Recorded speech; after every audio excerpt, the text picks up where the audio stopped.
क्या आपने दुनिया के सबसे खतरनाक कुत्तों को देखा है? ये इतने गुस्सैल होते हैं कि गुस्सा आने पर अपने मालिक को भी जान से मार देते हैं।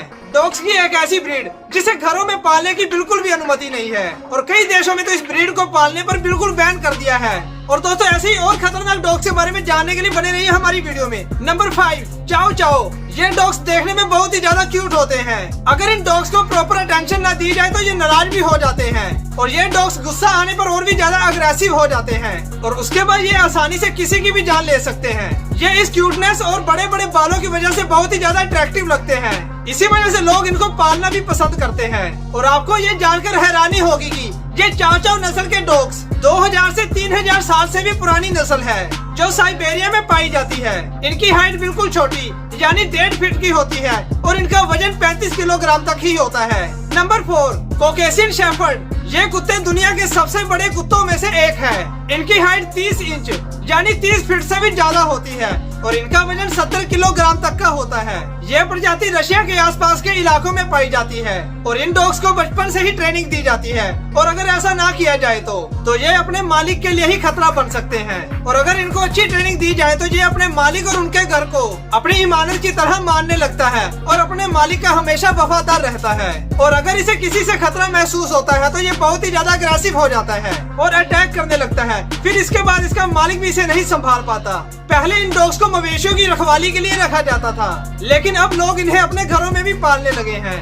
Number 3, wolf hybrid. ये डॉग्स दिखने में भेड़िए की तरह दिखते हैं। ऐसा इसलिए क्योंकि इन डॉग्स की ब्रीड को वुल्फ ब्रीड से क्रॉस कराया जाता है, इसलिए इन कुत्तों की ब्रीड को वुल्फ हाइब्रिड के नाम से जाना जाता है। ये कुत्ते ज्यादातर जर्मनी और यूरोप में पाए जाते हैं। आपको बता दें कि ये डॉग्स इतने ज्यादा खतरनाक होते हैं कि अमेरिका के कई स्टेट्स में तो इसे बैन भी कर दिया गया है क्योंकि ये डॉग्स दूसरों के साथ साथ अपने मालिक के लिए भी खतरनाक है और अपनी चीजों के लिए बहुत ही ज्यादा पॉजिटिव होते हैं। और जब इनको लगता है कि कोई इनको इनकी चीज से दूर कर रहा है तो ये बहुत ही ज्यादा गुस्से में आ जाते हैं और सामने वाले पर फुल पावर से अटैक करते हैं। नंबर 2, जैपनीज टोसा।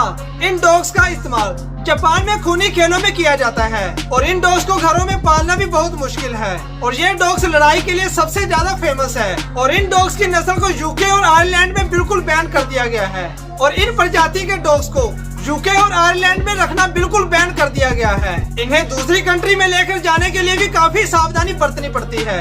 इनकी एक दिन की डाइट भी बहुत ज्यादा होती है। इन्हें हर दिन मीट, चिकन और अंडे देना जरूरी है, इसलिए नॉर्मल लोगों के लिए इसे पालना और भी ज्यादा मुश्किल हो जाता है। इन डॉग्स की हाइट 82 सेंटीमीटर और वेट 60 किलोग्राम तक होता है। Number 1, Rottweiler dog. इस ब्रीड यानी इस प्रजाति के कुत्ते बहुत ही बुद्धिमान, बहादुर और शारीरिक तौर पर मजबूत और बहुत ही ज्यादा खतरनाक होते हैं। ज्यादातर घरों में इन्हीं डॉग्स को सेफ्टी के लिए रखा और पाला जाता है और ये डॉग्स जर्मनी में सबसे ज्यादा पाए जाते हैं। पुराने समय में जर्मनी के रोटविल शहर के सबसे ज्यादा लोग इन डॉग्स को सेफ्टी के लिए, बोझा ढोने और संपत्ति की देखरेख करने के लिए रखा जाता था। रोटविल शहर में इनका सबसे ज्यादा प्रयोग और उस शहर में पाए जाने के कारण इनका नाम रोटविलर पड़ गया। और आपको बता दें कि पिटबुल के बाद लोगों की सबसे ज्यादा जाने रोटविलर डॉग्स ने ही ली है। अभी तक इसने अमेरिका में ही सबसे ज्यादा लोगों को मारा है, इसीलिए इसे सन 2020 में सबसे खतरनाक डॉग्स कहा गया है। और इनकी पकड़ इतनी ज्यादा मजबूत होती है कि अगर ये किसी को पकड़ ले तो कोई भी इसे आसानी से छुड़वा नहीं सकता।